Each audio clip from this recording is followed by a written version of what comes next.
The Anil garu please welcome SV media SV media సంయుక్తంగా మా digital partners మొత్తం ప్రమోషన్ అంతా ఓవర్సీ చేశారు, సూపర్వైజ్ చేశారు. And posters design Vignesh, posters and poetics చాలా మీరు చూసిన ఈ పోస్టర్స్ అన్ని క్రియేటివిటీ అంతా ఆయనదే. అండ్ ప్రొడక్షన్ టీమ్ నరసింహ గారు అండ్ రాఘవ, సారీ రఘు గారు కూడా వచ్చారా? Sir Yeah. మనకి థ్యాంక్ యూ. బికాజ్ ఈ చిన్న సినిమా అని అన్న కానీ మంచి కంటెంట్ ఉన్న సినిమాకి అందరి కొలాబరేషన్ వల్లే ముందుకెళ్తాం. అదైతే థ్యాంక్ యూ.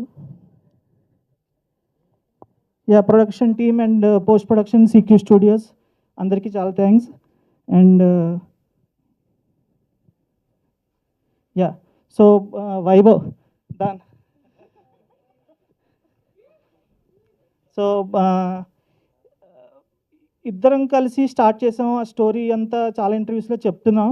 సో అది మళ్ళీ నేను రిపీట్ చేయను. కానీ మెయిన్ నాకు అనిపించింది ఏంటంటే, ఒక రైటర్ డైరెక్టర్కి ఒక యూనిక్ వాయిస్ ఉంటుంది. ఆ యూనిక్ వాయిస్ని అలాంటి రైటర్ డైరెక్టర్స్ అందరూ కలిసి మన సాయి కిరణ్ అన్న, వంశీ బ్రో, వీళ్ళందరూ ఇలాంటి రైటర్ డైరెక్టర్స్ అందరూ కలిసినప్పుడు ఆ యూనిక్ వాయిస్ అన్నీ కలిసి ఒక తెలుగు ఇండస్ట్రీ ఒక రిప్రజెంట్ చేస్తారనమాట వీళ్ళు.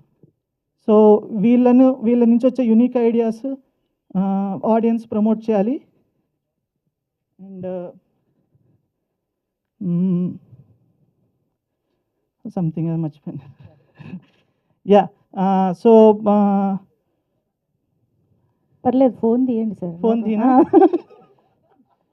చాలా రిహార్స్ చేసుకున్నాం కదా, వచ్చేస్తుంది అనుకున్నా.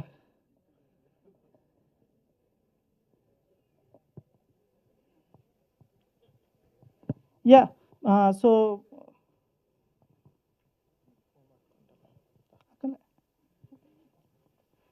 సో బేసిక్గా నేను ఎందుకు చెప్తున్నానంటే, రైటింగ్ డైరెక్టింగ్ చేసిన వాళ్ళు ఏంటంటే ఫస్ట్ ఒక బ్లాంక్ పేజ్తో స్టార్ట్ చేస్తారు.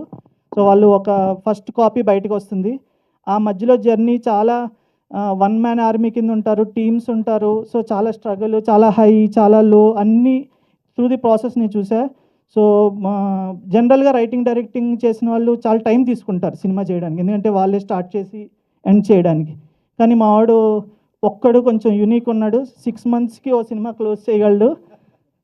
సో అది మనందరం ఫ్యూచర్లో చూడాలని, మేము ఇద్దరం చాలా కొలాబరేషన్ చేయాలని మనస్ఫూర్తి కోరుకుంటున్నాను.